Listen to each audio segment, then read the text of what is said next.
უსმინეთ დიდი სამოციქულო იყო ეს და საქმეც ვინათა მოციქულა საკითხავი და როგორი ტანჯვა გადაიტანა, როგორი განსასწრებელი დაატყო ის პავლე მოციქულს. ანუ ეს რატო უსმენ ხა ხას ამას ხო? იმიტომ რომ ჩვენც პავლე რომელსაც ფაქტიურად რომ მოიქცა ცოდვა არ ქონდა ჩადენილი ისე წმინდა ცხოვრობდა და სული წმინდა ჭურჭელი იყო, იმხელა წმინდანი იყო რომ მისი კამარი, მისი აი ოფს რომ მოიწმინდავდა, ხო იმ ნაჭრით ყრები ცოცხლებოდნენ და ადამიანები იყურნებოდნენ, რა წმინდანზე გელაპარაკებთ წარმოიდგინეთ. რომელმაც მთელი სოფლიო, მთელი წარმართული სამყარო მოაქცია ქრისტიანობაზე. ასეთ ადამიანს როგორი განსასწრებელი ჰქონდა, ასეთ ადამიანს როგორი ტკივილი ჰქონდა. ორი კვირავა, ორი კვირის გამო საჭმელი და წყალი ის არ დაგვილევია, საჭმელი არ გეჭამია. აი, ოდესაც რომ საჭმელი არ აქვს, თქვა რაღაცა გაჭირვება გვაქვს, აი ეს უნდა გადაგხსნას ეს, რომ პავლეც იყო იმ მდგომარეობაში. ღმერთი უშვებს ხოლმე ამას რაღაცა ჩვენზე, რომ ჩვენ უფრო მეტად გავძლიერდეთ, უფრო მეტად ღმერთს მივედოთ, რომ ღმერთი მიყვარდეს ყველაზე მეტად. აი პავლე როგორ რამდენი გვემა, რამდენი ცემა, იქ რაღაც გემი ჩაეწირათ, ძლივს გადარჩნენ, ზოგი რაღაცებზე იყვნენ, ესე იგი გემიო დაიმტვრა ფლიარად ეს გემი წარმოიდგინე და ნაწილებზე შეისხნეს, რა ქვია, ხელი ეჭირა ზღვაში ვარ დაგშობილიყვნენ და ასე გამოვიდნენ ნაპირად, ესეც ყველა გადარჩა პავლე მოციქულის გამო. პავლე მოციქულის გამო გადარჩა, იმიტომ რომ ანგელოზი გამოეცხადა და ასე უნდა როგორ მოყვა, ხო, აი გამომეცხადა ანგელოზიო, და ანგელოზი მომითქაო რომ გემი დაიღუპება მარტო, ანუ გემი ჩაიძირება, მაგრამ ჩვენ ყველანი გადავრჩებით. იმიტომ წინაზე უთხრა რაღაცა და არ დაუჯერეს. ეხლა ეუნება და მართლა ესე მოხდა. და პავლე მოციქულის გამო გადარჩა ყველა გემზე ვიცი. ესეც ეს ნიშანი. ანუ მართალი ადამიანი როცა არის და ღვთის მოშიშია, ღვთის მადიდებელია, მაგ ადამიანთან სიახლოვე ძალიან კარგი არის. აი გეთ, მასთან ერთად რო ხარ, დაცული ხარ უკვე და მასთან ერთად რო ხარ, შენც რაღაცნაირად ბაძავ მას. გინდა რომ კაი ადამიანი ვარ, კეთილშობილი, მოწყალე, ღვთის მოშიში, მორწმუნე, ამსარებელი, მაზიარებული, თავდაბალი, შენც გინდა რომ ეგეთი გონიერი ხარ, უნდა გინდოდეს. კი არ უნდა შეგშურდეს ეგეთი ადამიანი, სანამ პირიქით უნდა გინდოდეს რომ შენც ეგეთი გახდე. და ამიტომ ღვთაებრივი უშვებირი განმარტავს ამ ადგილებს რომ ჩვენ ღვთის მოშიშ ადამიანებთან უნდა გვეჭიროს ურთიერთობა და არა წარმართებთან, არა ღვთისმგლობელებთან, არა მაგინებლებთან, ნაწყევარებთან, ნარკომანებთან და ასე შემდეგ, გოგმიანებთან და შურიანებთან და მაგინებლებთან და ლოთებთან და ასე შემდეგ. არა, ესეთები თუნდაც ძალიან ახლობელი იყოს, ჩვენ უნდა მოვიკვეთოთ ესეთი ადამიანი. სიძულვილის გამო კი არა. სიძულვილით ჩვენ ყველა უნდა გვიყვარდეს და ყველას წონება, ყველას გადარჩენა და ყველაზე უნდა ლოცულობდეთ. მაგრამ ადამიანებთან, მავნე ადამიანებთან ურთიერთობა შენს დაგაზარალებს. შენს დაზარალდა. ამიტომ ამბობს, ნახე, რას ამბობს უფალი, უკვე თუ მარჯვენა შენი გასწუნებდე შენ, მოიკვეთე ისა.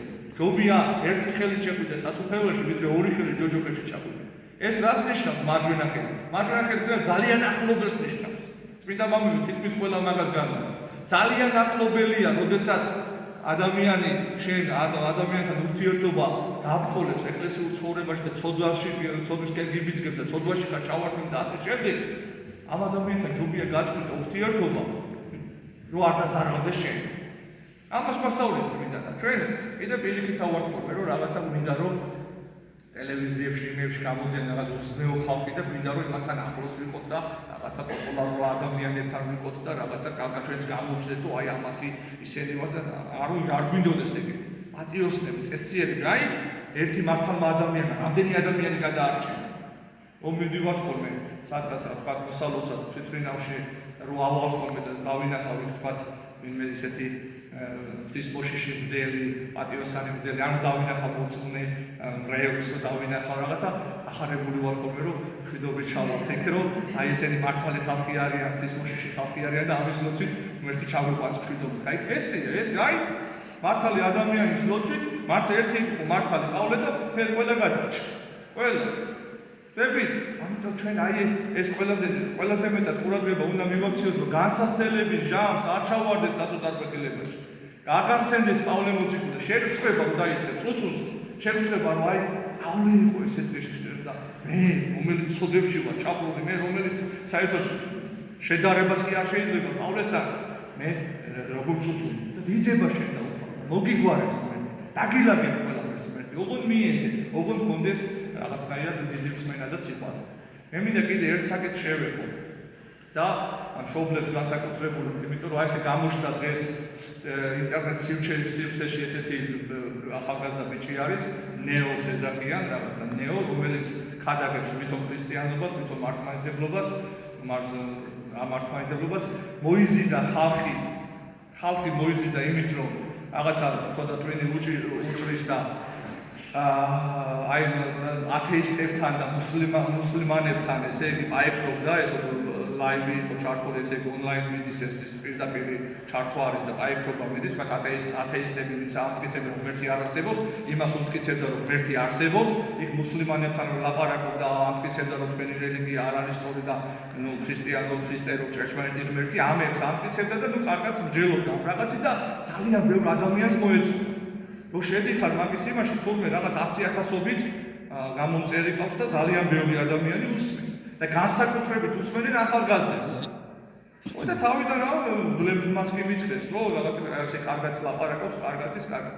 დროთა განმავლობაში ჩავარდა ეს საწყალიკად ბავშვი რაღაც დიდ ხიფში და სულიერ ავადმყოფობაში და დაიწყო პირდაპირ მართლმადიდებლობის ანტიმართლმადიდებლური ქადაგება. პროტესტანტული ქადაგება უბრალოდ, იმიტომ რომ ის ჩამოყალიბებული პროტესტანტი არის. აი პროტესტანტები რასაც ქადაგებენ, ეს არის რომ აღსარება არ არის საჭირო, კეთილი საქმეები არ არის საჭირო, მდლობა არ არის საჭირო, ანუ უარყოფს ამ მდლობას, ზიარებას უარყოფს და ასე შემდეგ.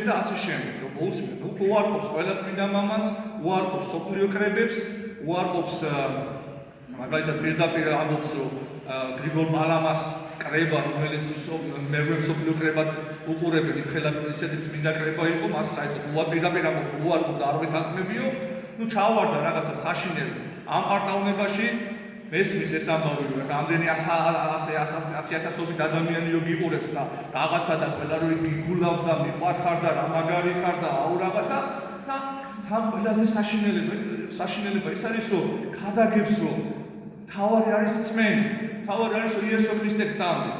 დანარჩენი იესო ქრისტემ უკვე გადაგარჩინა შენ.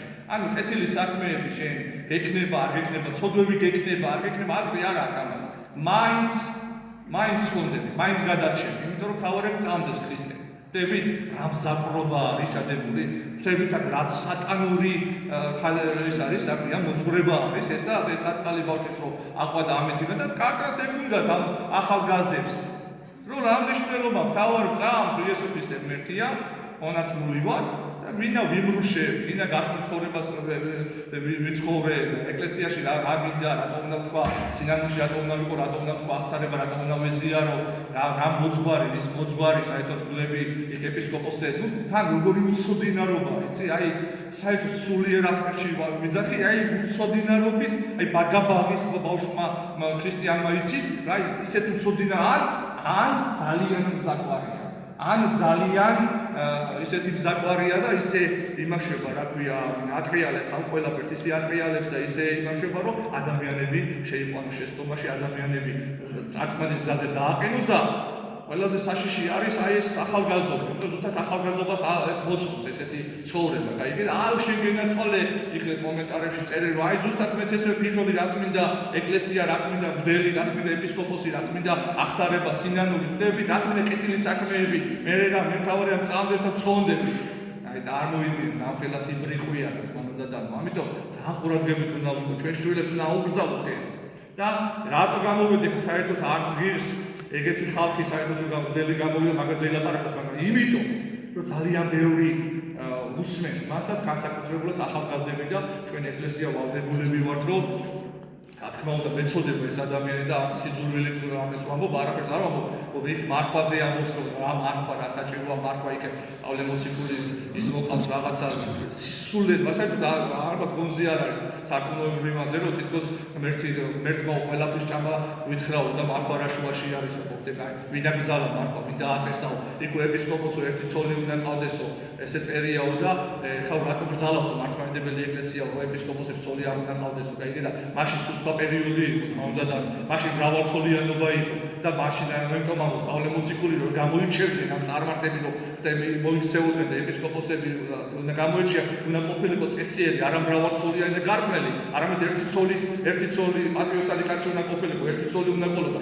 ამას გულისხმობს და არა იმას რომ რა ქვია ცოლები უნდა ყოლოდა თვითონ პავლე მოციქული ამბობს რომ ესე მე ჩემი სურვილია რომ როგორც მე ვარ ისე იყოს ყველა ანუ მას არც ცოლი ყავდა და არც არჩილები ოჯახი არ ყავდა და როგორც ბერნი აი ესე როგორც ყველაზე ისეთი ასკეტური ასე რომ ვთქვათ ცხოვრები ცხოვრობდა პავლე მოციქული და სურვილი მაქვს მეტად ყველა ესე იყოს თვითონ პავლე მოციქული აი ამას ნიშნავდა ეს ერთი ცოლის ეპისკოპოსი უნდა ყავდეს ერთი ცოლი ზუსტად ამას ნიშნავდა რომ იმ პერიოდში ხდებოდა ეს რა ქვია რომ მრავალწლიანობა და ამიტომ პატრიოტული კაცი უნდა ყოფილიყო ეპისკოპოსი რომ არ დაყოლებულიყო სხვა მე შემდეგ უკვე წმინდა მამებმა და კრებებმა დაადგინეს ეს რომ არ უნდა მიიღოთ ან ეპისკოპოსი ვერ გახდებოდა თუ ცოლი ეყოლებოდა იმიტომ რომ რატო იმიტომ რომ ეპისკოპოსი უნდა გადადებული უნდა იყოს ეკლესიისთვის და შენ ეხლა როდესაც ეპისკოპოსი ხარ და გაბარია ეკლესიების ამდელოება მონასტრები და ასე შემდეგ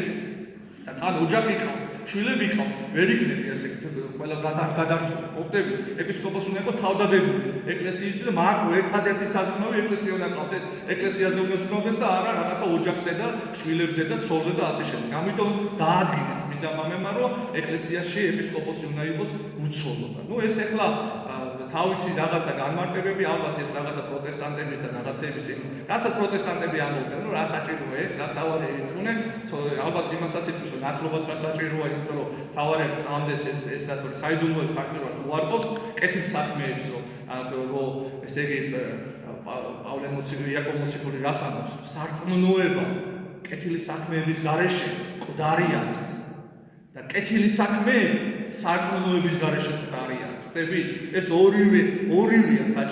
ორივეა საჭირო რომ ჩვენ ვიცხოვროთ ჩვენ რომ რას ქვია ქრისტე რასაც გვასწავლის ესე არ უნდა ვიცხოვროთ არასამოს პავლე მოციქული ვერცა მემრუშეთა ვერცა მემთვრალეთა ვერცა მეძავთა ვერცა მამათმავართა ვერცა მაგინებელთა და ასე შემდეგ ჩამოთვლის ვერ დაიმკვიდრო სასუფეველი ცათა პირდაპირ სად არის აქ მარტო წმენა ანუ იტყულება პავლე ხდები უარყოფს ყველა დიდი წმინდა მამას მაგალითად იოანე უფროსს უარყოფს მაგალითად ნეტარ ავგუსტინეს აკრიტიკებს და რაღაცა ვიღაცა რომ დაუწერს კომენტარს რომ აი უფრო პირი ამას ამბობს წმინდა ბასილ დიდი ამას ამბობს ან გრიგოლ პალამა ამას ამბობს გრიგოლ პალამა რა იესო ქრისტეზე დიდია გრიგოლ პალამა რა პავლე მოციქულიზე დიდია გაიგეთ ანუ როგორი იმაშვება რაღაცა იმას და ანუ ამ ავტორიტეტებს ეკლესიის ყველაზე დიდ ავტორიტეტებს საერთოდ ისე არაფრად ესე უყურებს ყოფდები ანუ არა ავტორიტეტურად უყურებს ამ დიდ წმინდანებს ხდებით რამხელა